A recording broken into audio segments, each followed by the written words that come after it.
그 다음에 이런 거 다 부족하더라도 국내 기술도 아직 좀 부족해 많이. 연관성도 작아. 그런데 뭐 열전지 같은 게 저런 거예요.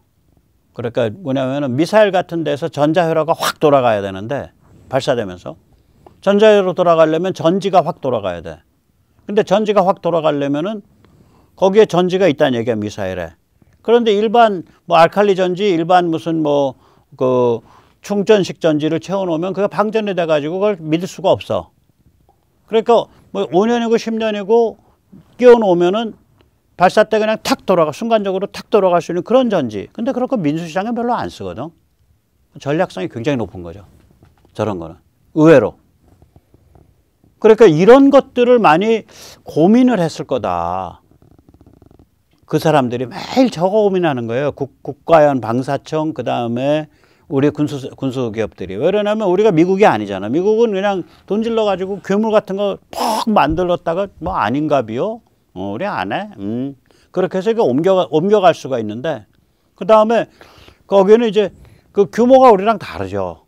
수준도 다르고. 근데 우리한테 보증수표로 나와 있는 살림은 1년에 꼴랑 100억 달러예요. 수출 아무것도 안 되고 아무것도 안 되더라도 100억 달러는 국방부가 지출할게. 한국 군수산업에. 미국은 장사가 되니까 그게 미국 국방부가 지출하는 거가 한 200억 달러 가까이 되고 수출이 한 2천억 달러, 수출이 한 1,000억 달러 되니까 합쳐서 3천억 달러 게임을 보고서 상품을 생각할 수 있는 거죠. 우리는 만약에 수출 저거 밟고이면은 100억 달러 갖고 봐야 되는 거죠.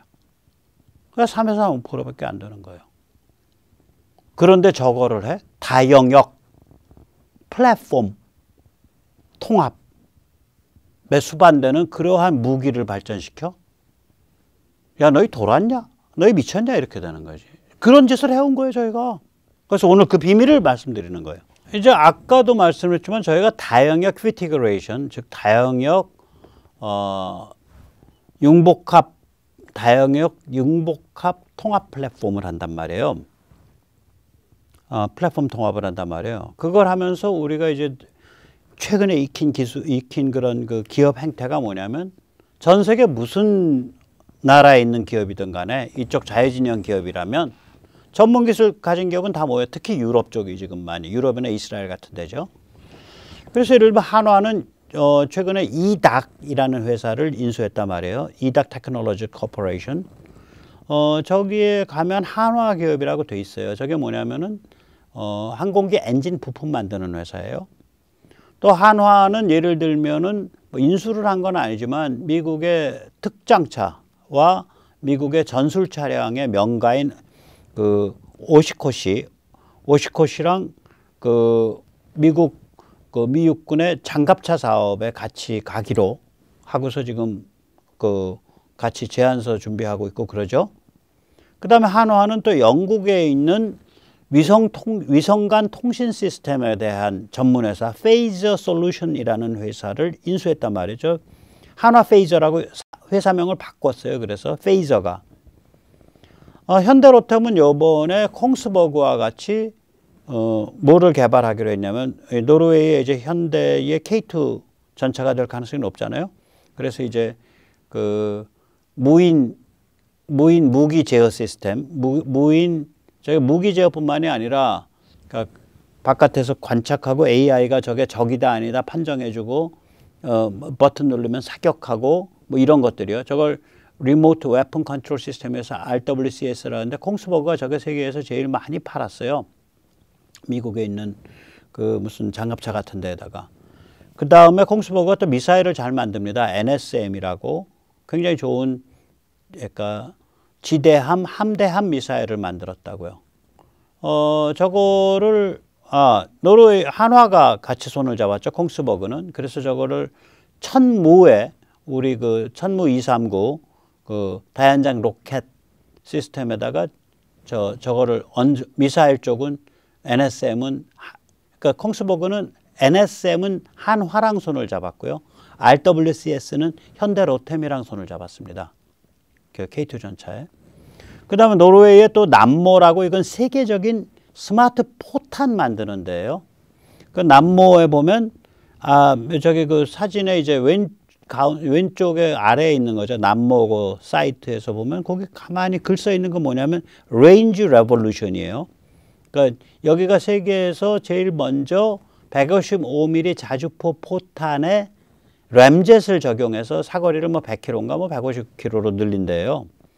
그 다음에 이제 남모 같은 데서는 예를 들어서 저기 탱크 포탄인데 이제 가서 접근 신관이 그러니까 때려서 폭발하는 게 아니라 특정 위치에 가거나 뭐 자성으로 저기가 철이 있다라고 생각되면 그 부근에서 빵 터지는 거. 그런 그 스마트 포탄. 그러니까 그런 포탄은 발사하기 전에 사격 통제 시스템 쪽에서 데이터를 줘야 될 거 아니에요. 포탄이 스마트하니까. 너 어떻게 터져? 하고 데이터를 때려주는 거거든. 그래서 세계적으로 제일 강한데요, 저기가. 미국까지 포함해서 저런 종류의 그 스마트 포탄에 관해서는. 그래서 그 현대 로템이 남모랑 계약을, 공동 작업을 하기로 했죠. 그래서 K2 흑표 전차에 들어가는 스마트 포탄을 함께 개발하기로. 그 다음에 이제 한화는 한화는 K9을 그 영국에다가, 영국이 자주포의 그러니까 발명국이 영국입니다. 155mm나 뭐 이런 곡사포에 곡사포가 스스로 움직일 수 있게 그걸 그러니까 움직이는 부분을 결합을 시킨 거죠. 거기에 이번에 이제 우리 K9이 제안을 하는데 그걸 위해서 한화가 영국 안에 팀 썬더라는 데를 만들었죠. 그래서 영국 현지 기업들, 그 다음에 또 생산 시설은 이상하게 비행기 회사인데, 그러니까 아마 생산은 그 공장은 저길 빌려서 할 것 같아요. 영국 로키드 마틴 공장. 그게 좀 비어 있는 게 있나 봐요. 그 플로어가. 그렇게 해서 팀 썬더라는 걸 만들어 갖고 영국 정부에 지금 제안을 했단 말이에요. 그 다음에 브라질에는 이제 엠브라이어라고, 이 회사는 원래는 그 중소형 제트 여객기 시장을 휩쓸고 있는 회사입니다. 그러니까 큰 대형 여객기는 그 말하자면 보잉하고 그 다음에 에어버스가 장악을 하고 있는데 뭐 한 100명이 탄다, 80명이 탄다, 20명이 탄다, 이런 조그만 제트 여객기들. 이건 엠브라이어예요. 전 세계를 휩쓸고 있는 게. 이 엠브라이어가 근데 무슨 생각인지 한 10여 년 전부터 KC390이라는 제트 엔진으로 가는 한 25톤 정도를 적재하는, 그러니까 이 군용 수송기를 만들었는데 수송기가 괜찮아요. 좋아요. 그런데 이제 요새 이제 우리 군용 수송기 입찰 사업이 있는데 그 입찰 사업의 요건 중에 뭐가 있냐면 국내 기업이랑 짝짝꿍을 해서 카이나 국내 기업들하고 짝짝꿍 해가지고 기술을 우리 쪽에 많이 넘겨주는 그러한 요건이 들어 있어요. 근데 엠브라이어가 국내에 그 비행기 부품 회사들 3개랑 엊그저께 손을 잡았습니다. 그러니까 좋은 일이에요. 그러면 이제 카이랑까지 손을 잡으면 저건 끝나는 거예요. 카이가 선택하는 기업이 선택하는 기업인데, 이게 왜 그러냐면 저 수송기 같은 것들을 우리가 맨 땅에서 할 필요가 없어요. 보셨잖아요. 우리가 방대해요. 굉장히 방대해요. 이 5천만 인구를 가지고 처음부터 끝까지 할 수가 없어요. 수송기는 잘 만들어 놓은 건데 우리가 그걸 밑바닥으로 써서 플랫폼으로 쓸 수 있으면 좋아요. 가능하면은 플라이 바이 와이어랑 관계된 것도 우리한테 넘겨주든지, 아니면 플라이 바이 와이어에 그 지금 짜놓은 거를 요런 변수값을, 인터페이스를 이렇게 변수값을 줘서 그걸 쓰면은 요게 제어가 된다고 우리한테 가르쳐 주면 우리가 그 위에다가 덮어가지고 뭔가를 덕지덕지 덮어서 만들어서 쌓아 올라갈 수가 있잖아요. 여러분 요새 수송기가 그냥 수송기가 아니라 저게 이제 미국의 래피드 드래곤처럼 이런 그 철로 된 울타리, 철 울타리, 그러니까 케이지죠. 케이지 속에다가 예를 들면 순항 미사일을 한 6, 7발 채워갖고 그런 케이지가 예를 들어서 하나가 무게가 순항 미사일 6, 7발 채워서 하나가 한 5톤이다. 그러면 그 한 4개면 한 20톤 되니까 그걸 뒤 딱 열어 제끼고 그걸 쭉 내리면은 6발 곱하기 4개니까 24발의 순항 미사일이 한꺼번에 24발의 천룡이 한꺼번에 떠서 나가는 거예요. 저런 것들을 하거든요. 요새 수송기들이 드론을 수도 없이 뿌릴 수 있고.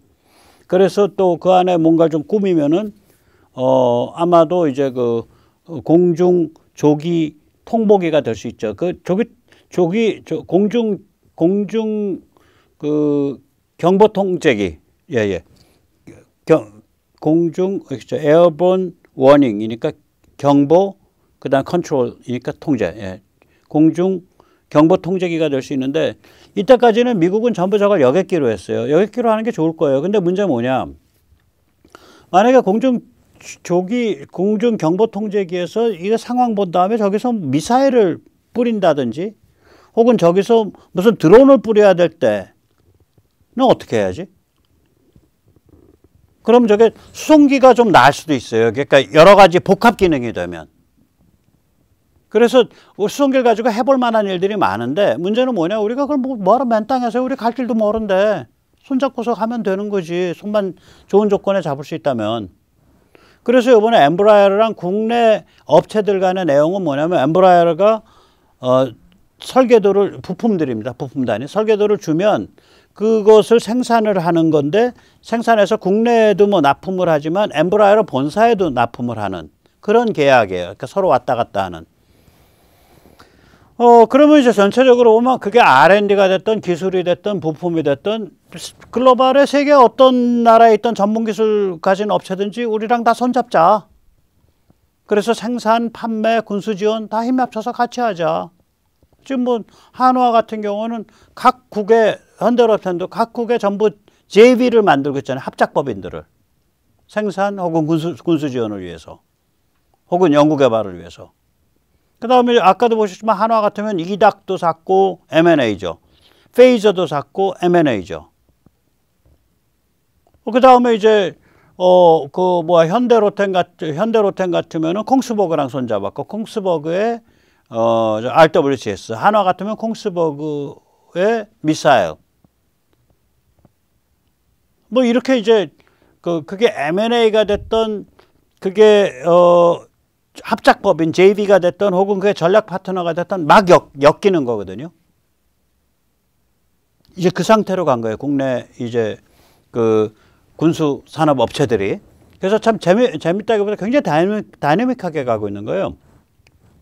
여기서 잠시 세뇌 탈출 자유구 동료 부탁 말씀 올립니다. 아시다시피 세뇌 탈출은 광고가 잘 붙지 않습니다.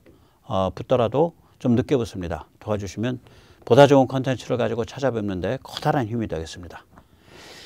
예, 그러면 이게 뭐냐면은 이게 결국 뭐 인구 5천만에다가 뭐 국방부가 내주는 보증수표라는 게 보증된 지출이라는 게 한 100억 달러, 연 한 100억 달러 정도의 무기 구매 밖에 없는 국내 업체에 대해서는 그런 정도의 나라가 이게 지금 이런 다영역에 걸친 통합 플랫폼, 그러니까 피테그레이션을 할 수 있냐, MD 피테그레이션을 융복합.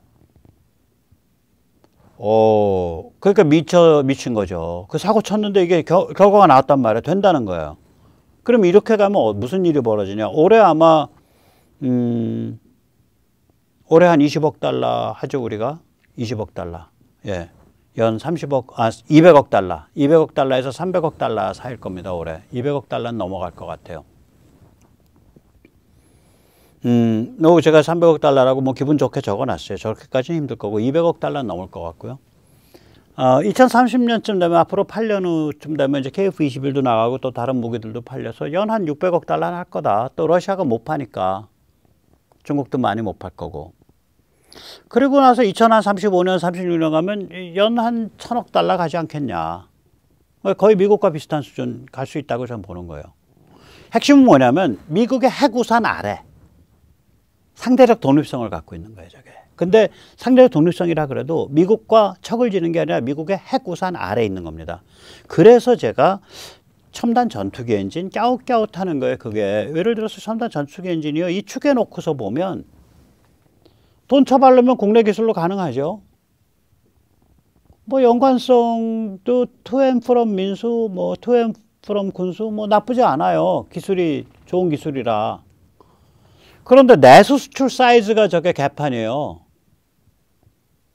내수 수출 사이즈가. 왜 그러냐면 미국도 첨단 엔진은 밖에 안 팔거든요. 잘. 굉장히 조심해서 팝니다. 아마 터키의 그 새로 만든다는 그 5세대 전투기의 그 뭐지 저기 F-15S는 F-110 엔진인가 그거 팔라 그러다가 지금 홀드돼 있지 않나? 그럴 거예요. 홀드돼 있을 거예요 그거. 그 다음에 전략성이 저게 첨단 전투기 엔진이 전략성이 마이너스죠. 왜 그러냐면 우리는 미국과 같이 가야 되거든. 미국을 공연히 긴장시킬 필요가 없어요. 그래서 저는 나중에 엔진만 따로 모아서 한번 얘기를 하고 싶은데 저 미국이 팔지 말라는 데를 부득부득 어디 앙골라에 팔 거예요? 첨단 전투기를? 베네수엘라에 팔까? 쿠바에 팔까? 그렇게 부득부득 팔 일이 아니라고요. 그러면 저게 미국이 뭐 팔아도 좋다라고 얘기하는 데 같으면 우리가 그냥 미국 엔진 수입해다가 쓰는 것도 괜찮고 단지 예를 들어서 우리가 아주 괴물 스펙의 전투기를 만들고 싶은데 미국의 그 괴물 스펙의 전투기에 해당하는 그런 좋은 최정상급 엔진을 우리한테 안 준다. 오케이, 그건 뭐 개발을 볼 수는 있는데 괴물 스펙의 전투기를 우리가 만들 거냐. 미국도 한 대에 지금 5억 달러거든요. 연구개발비는 더 말할 것도 없고 연구개발 끝난 상태에서 미국이 지금 목표 구매가가 한 대에 5억 달러입니다. 몇 대나 만들 거냐. 만들어서 어디다 쓰려고. 깝깝한 거예요 저게. 굉장히 깝깝한 거예요. 그래서 우리가 이제 굉장히 슬기로워져야 되고 냉정해져야 돼요. 현실적이 돼야 되고. 그래서 저는 미 핵 우산 아래, 한미동맹 아래의 상대적 독립성을 확보해 가면서 가는 게 맞다. 그리고 미 핵 우산 아래 상대적 독립성을 확보하는 것이 우리의 자주국방, 우리의 군수산업의 전략적인 그런 선택이다라고 저는 말씀을 드리고 싶은 거예요. 근데 이제 한국이 그 피테그레이션, 그러니까 융복합 플랫폼 통합의 센터가 될 수밖에 없는 이유가 좀 있습니다.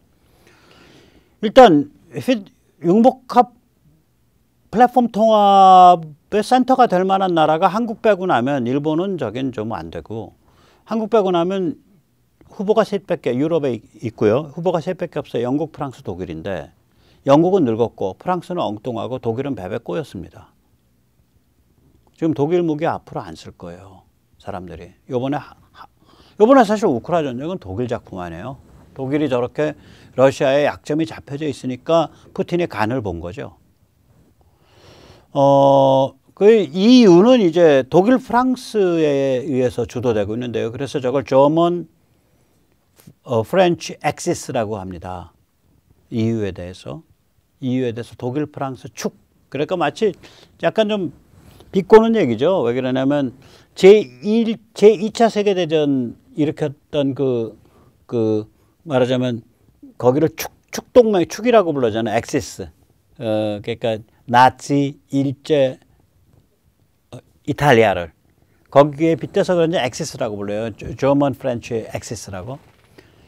그런데 여기 때 이제 독일은 중국을 버리지 못한다. 유럽은 교훈을 배울 수 있을까? 이게 미국의 이제 정치평론 잡지에서 나온 거예요. 그 숄츠가 이번 주에 그 경제 사절단을 이끌고 중국을 긴급 방문을 합니다. 지금 중국을 시진핑이 저짓을 저질러놨는데 거기 가서 아련을 드리는 거예요. 그러니까 여기 그 미국 잡지에 평론지의 그 사이트의 그 제목이 올라프 숄츠, 그러니까 그 독일 그 수상이 won't dump China, 즉 독일은 중국을 버리지 않을 거다. Will Europe ever learn? 유럽이 교훈을 배울까? 야, 독일 너희들 말이야. 러시아 섬기다가 우크라이나 전쟁 났잖아. 지금 또 중국 섬기냐? 이제 러시아 못 섬기게 되니까 그 소리예요, 저게. 베베 꼬여 있다고요. 그 미국 중심 혹은 영미 중심의 그 세계 시스템 자체를 별로 인정하고 싶지 않은 거예요. 그 자꾸 뒷구멍을 파요. 그래서 저러니까 당연히 그 피테그레이션 센터가 될 수가 없죠. 그래서 세계 군사지정학의 피테그레이션 센터가 될 수가 없는 거예요. 미국을 제외한 또 하나의 피테그레이션 센터가 있다면 걔는 미국의 해구산 아래에 있는 상대적 독립성을 가진 동네거든요. 그 센터 될 만한 데가 어딨냐. 영국은 늙었고 프랑스는 엉뚱하고 독일은 아예 베베 꼬였고 한국밖에 없어요. 한국이 왜 그게 될 수 있냐. 한국은 존재 자체가 반중 반전체주의죠. 그리고 한국의 역사적 경험이 있어요. 이게 제가 나중에 좀 설명을 드릴 텐데, 이 자주국방 강박증입니다. Self Defense Obsession Disorder예요. 자주국방을 하지 않으면 불안한 거예요, 한국은. 결사적으로 한 거예요. 여기에 역사적 이유가 있어요. 그거 이따 설명드릴게요. 그리고 한국은 여차하면 GDP의 최대 4%까지도 국방비를 올릴 수 있습니다. 지금 2.5%인데요. 제가 이제 어렸을 때, 그러니까 한 3, 40년 전만 해도 GDP 4% 썼다고요. 우리 급해지면 또 우리가 국회가 지금 저와 같이, 지금과 같이, 종중 종북에 의해서 발목이 잡혀 있지 않으면 어떤 국민적 합의를 평화스럽게 이뤄내고 GDP 4% 갈 수 있다. 급하다고 국민들이 납득을 하면. 한번 했던 경험이 있으니까. 그래서 한국의 Fit Integration Center가 될 수밖에 없습니다. 지금 상태로 보면. 자, 여기서 이제 한국의 왜 이 자주국방 강박증, SDOD, Self Defense Obsession Disorder, 제가 이름 붙인 거예요. 그 원인이 있습니다. 일단 미국의 흑역사가 있는데 1950년 1월 22일 날 애치슨 국무장관이 아시아의 위기 그러면서 미국의 아시아 방어선인데 그림을 딱 그렸는데 거기에 한반도가 빠져 있다고요. 그러면 이제 그걸 소련이 보면, 야, 한번 정말 너희 한반도 뺐어? 우리가 한번 찔러볼까? 이렇게 그 생각이 들 수밖에 없죠. 그 다음에 1950년 6.25 이전에 한국에 대한 무기 지원이 굉장히 최소화되어 있단 말이에요. 그러니까 우리 탱크도 없었고 여기 주한미군도 없었고 그 다음에 여기 비행기도 없었고 6.25 때 소련은 비행기로 지원했어요. 바로. 그래서 6.25 때 소련군 전사자들이 있는데 그게 두 종류입니다. 하나는 비행사 공군 쪽이고요. 그건 쉽게 훈련이 안 되니까. 또 하나는 그 소련이 중대 레벨까지인가가 군사 고문관들이 쫙 있었어요. 소련이. 그러니까 그 군사 고문관들. 그 다음에, 그러니까 1950년에 우리 당했단 말이에요. 53년에도 당했다고요. 강제 휴전 당한 거 아니에요. 그래서 우남이 방공포로 석방시키고 서명을 거부했죠. 그래서 우리 53년 휴전 협정에 우리가 서명이 안 들어가 있죠. 미국, 중국, 북한이죠. 그 서명 거부하면서 아이젠하워를 팔을 비틀어 가지고 한미동맹을 관철시키고 주한미군 주둔을 관철시켰죠. 그 다음에 1969년 7월 25일 날, 그 한여름에 닉슨이 괌에서 선언을 하는데 저게 완전히 저게 폭탄입니다. 저게 이제 유신의 뿌리가 저런 데 있는 거예요. 그 괌선에 아시아는 알아서 스스로 지켜라. 그러니까 베트남은 베트남 사람이 지켜라. 그리고 아시아는 알아서 스스로 지켜라. 동맹들은. 미국이 이제 힘들어서 이거 더 못 가져가겠다. 이런 얘기예요. 그리고 이제 이게 직접적인 유신의 뿌리인데 1971년에 핑퐁 외교를 하고요. 키신저가 방중을 하죠. 그래서 한반도 얘기도 그때 나와요. 그리고 저게 핵심입니다. 유엔에서 대만을 축출해요. 71년이. 그리고 중공이 중국으로 승계를 해요. 대만의 자리를. 6.25의 전범 국가예요. 우리 입장에서는. 우리 6.25가 1950년 그 겨울, 한겨울부터는 우리가 북한이랑 싸운 게 아니라 북한군은 그때 괴멸했어요. 북한이랑 싸운 게 아니라 중공군이랑 싸웠거든요. 근데 그게 20년 만에 유엔 상임이사국이 되는 거예요. 미국이 오케이를 해주고. 미국이 이제 체면이 있으니까, 미국의 관계 정상화는 79년 카터 때 되고요. 72년에 닉슨 모택동 회담이 벌어지죠.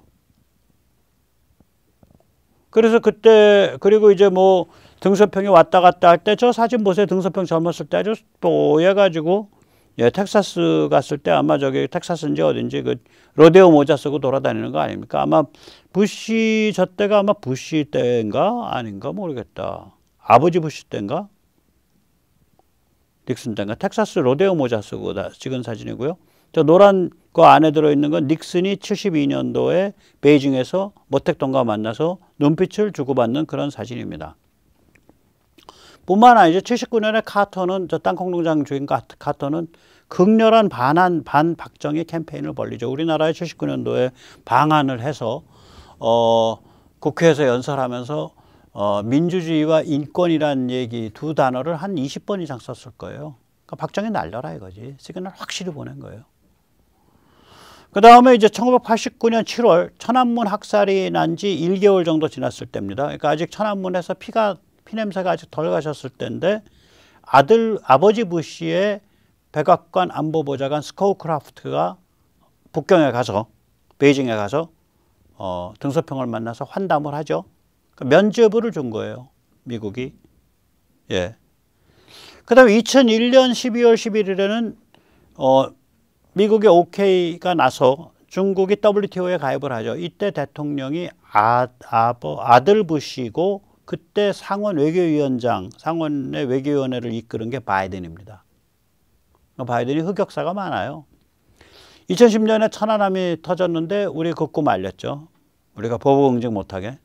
2010년에 연평도가 터졌는데 우리가 보복 응징 못하게 말렸죠. 이러한 미국의 이상한 행보가 언제 다시 좀 정상화된 거냐면 2017년 트럼프 원년입니다. 그 해에 두 가지 큰 일이 벌어지는데요.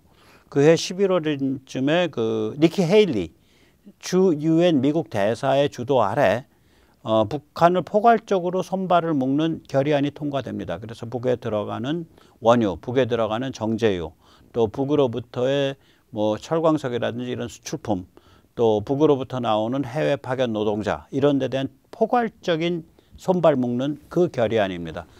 결의안이 계속 이어지는데요. 2017년에 저 세트가 딱 돼서 그것 때문에 문재인 때 북에다가 공식적으로 아무 지원을 못한 거예요. 그것 때문에 또 저런 결의안이 계속 된다라고 생각을 하고 2017년 초에 우리가 저기서 뺀 거죠. 개성에서. 그거에서 저희들이 댕댕거리고 날뛰었죠. 그리고 또한 2017년 연말에 내셔널 스트래티지 리포트 국가 전략 보고서라는 게 튀어나왔고 그 국가 전략 보고서에서 미국이 중국을 사실상의 치명적 경쟁 상대로 규정을 합니다. 그러니까 되게 이제 중국에 대해서 헤매던 특히 1989년, 1990년 동구권 무너지던 무렵부터 중국 사랑에 빠진 거거든요. 닉슨은 밀려서 한 거고 실제 경제적으로는 이렇게 교류가 심해진 건 저 무렵이죠. 89년, 90년. 저 무렵부터 특히 2001년에는 WTO까지 그것도 개도국 지위를 줘가지고 중국이 휩쓸게 된 거예요. 중국이 어떻게 개도국이냐고. 저 사이즈가 있는데. 그래서 그런 걸로 해서 그 헤매던 것이 2017년에야 저게 잡힌 겁니다. 그래서 미국 쪽 입장에서는 저걸 1990년경부터로 봐요. 그래서 그 당시에 폼페오라든지 혹은 펜스의 연설을 보면 우리가 25년 동안 길을 잘못 들었다. 그러면 그 2017년경인데 25년이면은 1990년, 91년, 92년부터 얘기하는 거 아니에요. 저 89년도에 그 아버지 부시가 면죄부 준 그 직후부터 얘기하는 거예요. 자, 그래서 미국이 이런 흑역사를 갖고 있기 때문에 대한민국의 입장에서는 이걸 다 겪었기 때문에 야, 못 믿겠다. 우리가 스스로 지킬 수 있는 힘이 없으면 언제 그냥 우리 등짝 뒤에서 짝짝꿍해서 미국에 배신 때릴지 모르겠다. 이렇게 된 거예요. 그러니까 따라서 자주국방 강박증이 있을 수밖에 없죠. 거기다 일본도 마찬가지입니다. 저는 뭐 그렇게 반일은 아닌데 이런 거 보면서 일본을 신뢰하지는 않아요. 전혀.